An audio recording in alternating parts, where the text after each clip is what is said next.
Now we know what a negation is. Can we tell the difference between the negation and what is getting negated? In our only question of this section, we're asked to identify the negand of the following propositions. How are we going to do so? Well, remember that the negand is what's getting negated in a negation, right? And a negation is a compound proposition made of putting the connective negation with the negand, the old proposition, the component proposition.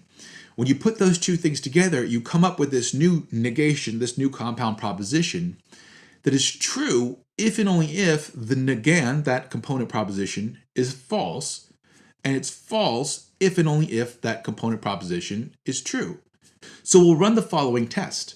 We'll look at our negation and we'll say, what component of this would be false if and only if this negation is true, and true if and only if this negation is false, and then we'll have our answer. Now, we won't really need to ask both questions. We'll just pretty much ask one of them because in classical logic, if something's not true, then it's false, so you really have only two options. So let's look at our first one. Bob is not a good student. Now, what component of this would be true if and only if this negation is false?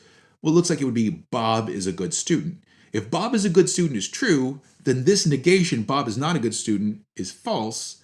And if Bob is a good student is false, then Bob is not a good student is true. Notice, by the way, we're not making the claim that Bob is a bad student by saying Bob is not a good student.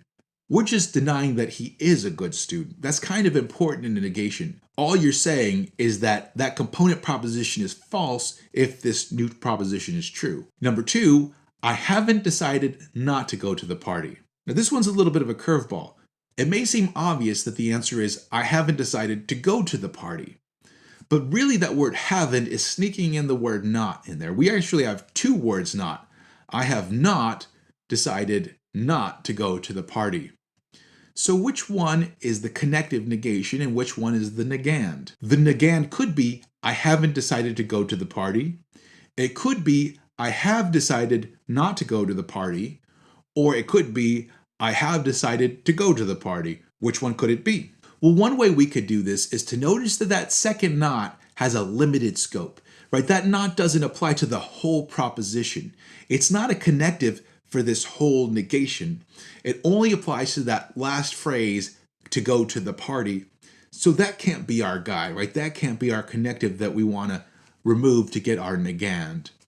But really the way that we want to do this is to say, what proposition, what component here would be true if and only if this whole thing was false, and false if and only if this whole thing was true?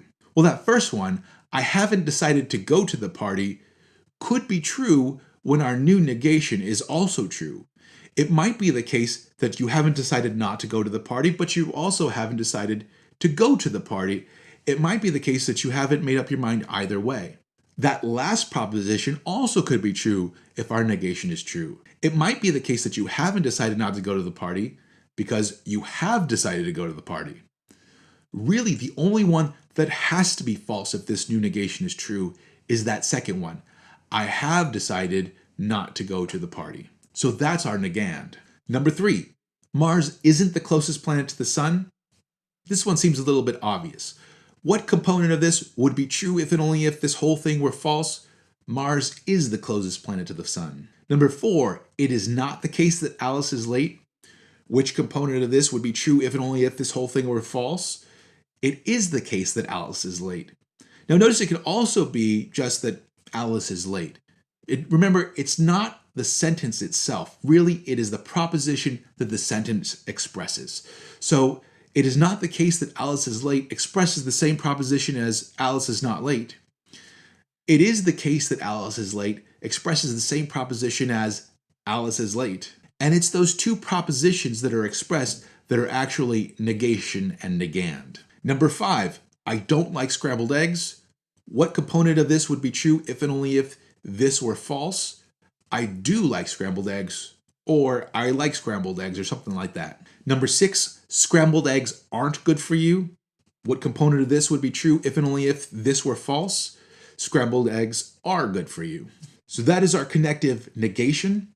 Next time, we'll learn about probably the most straightforward of all the connectives, the conjunction. So for next time, please read section 1.6.2, conjunctions.